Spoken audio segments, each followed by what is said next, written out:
Assalamualaikum warahmatullahi wabarakatuh. Perkenalkan, nama saya Muhammad Randu dengan NIM 23042307. Pada pertemuan 4 dan 5 ini saya akan merangkum materi terkait subjek dan objek hukum, peristiwa biasa dan peristiwa hukum, hubungan hukum cakap, dan kewenangan berhak. Yang pertama adalah subjek hukum. Subjek hukum adalah pendukung hak dan kewajiban menurut hukum. Mereka dapat berupa manusia atau badan hukum, seperti perusahaan terbatas, perusahaan negara, yayasan, dan lain-lain. Subjek hukum memiliki hak dan kewajiban yang dijamin oleh hukum yang berlaku.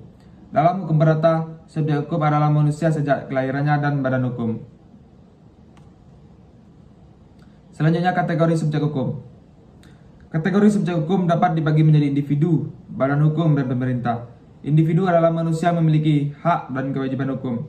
Badan hukum adalah entitas seperti perusahaan atau organisasi yang diakui oleh hukum sebagai subjek hukum. Dan pemerintah adalah entitas yang memiliki kekuasaan hukum untuk membuat dan menegakkan hukum dalam suatu yurisdiksi. Selanjutnya, objek hukum. Objek hukum adalah hal, kejadian, atau hubungan yang menjadi subjek dari hukum dan diatur olehnya. Ini bisa berupa hak, kewajiban, kepentingan, atau situasi yang bisa dikenai aturan hukum. Contohnya seperti properti, kontrak, perjanjian, dan hak asasi manusia. Adapun kategori objek hukum dapat dibagi ke dalam beberapa kategori, termasuk yang pertama, benda. Benda adalah objek fisik yang dapat dilihat, disentuh, dan dimiliki, seperti tanah, bangunan, mobil, dan peralatan. Yang kedua, hak. Hak adalah klaim atau kekuasaan yang dimiliki seseorang atau sesuatu, seperti hak milik, hak sewa, hak paten, dan hak cipta. Yang ketiga, tindakan. Tindakan atau perbuatan tertentu juga dapat menjadi objek hukum, seperti kontrak, perjanjian, atau perbuatan melawan hukum. Yang keempat, orang.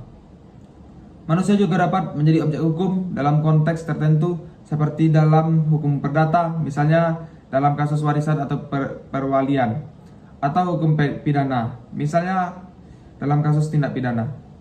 Yang kelima, hak asasi manusia. Hak asasi manusia seperti hak atas kebebasan, kesetaraan, dan keadilan juga merupakan objek hukum yang penting. Selanjutnya, peristiwa hukum dan peristiwa biasa.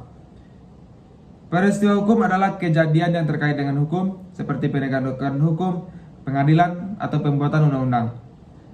Dan peristiwa biasa adalah kejadian sehari-hari yang tidak memiliki kaitan langsung dengan hukum, seperti cuaca, peristiwa sosial, atau berita teknologi. Hubungan hukum cakap. Hubungan hukum cakap merujuk kepada hubungan antara pihak-pihak yang diktiraf sebagai berhak dan mampu untuk bertindak secara sah dan sahih dalam konteks undang-undang. Ini termasuk perjanjian, kontrak, atau transaksi lain yang dilakukan antara individu atau entiti yang mempunyai keupayaan undang-undang untuk melaksanakannya. Selanjutnya, kewenangan berhak. Kewenangan berhak adalah istilah yang mungkin mengacu pada hak atau wewenang yang dimiliki seseorang atau suatu lembaga untuk melakukan sesuatu atau membuat keputusan dalam konteks tertentu.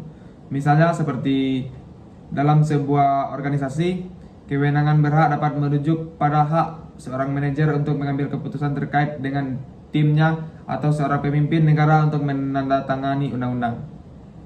Terima kasih. Sekian materi yang dapat saya jelaskan. Kalau ada kata-kata saya yang salah, mohon dimaafkan. Assalamualaikum warahmatullahi wabarakatuh.